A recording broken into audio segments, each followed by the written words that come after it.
ఊరంతా ఉలిక్కిపడ్డ ఒక సంఘటన. దాదాపు కొన్ని సంవత్సరాల వరకు మేమెవ్వరం కూడా మర్చిపోలేని ఆ సంఘటన ఈరోజు గుర్తొచ్చింది నాకు. ఎందుకో చెప్తాను. ఇక సాయంత్రం 5 అవుతోంది ఇప్పుడు. వాకిలంతా శుభ్రంగా ఊడ్చేసి నీళ్లు చల్లి ముగ్గు పెట్టాను. చిన్న ముగ్గే లెండి, నాకొచ్చేవే 2, 3.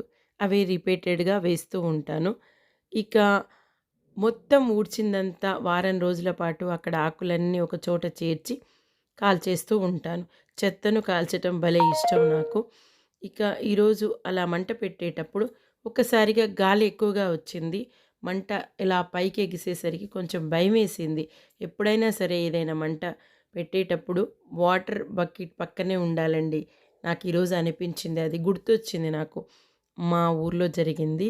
మా చిన్నప్పుడు మా ఇంటి వెనకాల కొంచెం దూరంలో గుడిసెలుండేవి. ఒక 20, 30 గుడిసెలు. అక్కడ ఒక చిన్న పాపని ఉయ్యాల్లో పడుకోబెట్టి తల్లి పనికెళ్ళింది పొలం పనిలోకి. అక్కడ మధ్యాహ్నం పాలివ్వటానికి వచ్చిన ఆ తల్లి చూసిన ఆ సంఘటన ఇప్పటికీ కూడా మేము మర్చిపోలేము. ఉయ్యాల్లో ఆ పాప బొగ్గయ్యి ఉందన్నమాట చనిపోయి. గుడిసెలన్నీ కూడా కాలిపోయి ఉన్నాయి. ఒక పెద్దావిడ నీళ్లు కాచుకోవటానికి మంట పెడితే ఆ అగ్గిపుల్ల వెళ్ళి గుడిసెకి అంటుకొని మొత్తం అన్నీ కూడా కాలిపోయాయి. అందరూ పొలం పనిలోకి వెళ్ళుంటారు. ఎవరు ఉండరు కదా హెల్ప్ చేయటానికి కూడా. అయినా ఇన్ని ఫెసిలిటీస్ ఎక్కడివి? అప్పుడు ఫైర్ ఇంజిన్ రావాలంటే చాలా కిలోమీటర్ల నుండి రావాలి. అదంతా జరిగేలోపు గుడిసెలన్నీ కూడా కాలి బొగ్గైపోయినాయి. ముఖ్యంగా ఆ పాప చనిపోవటం అనేది చాలా బాధాకరం.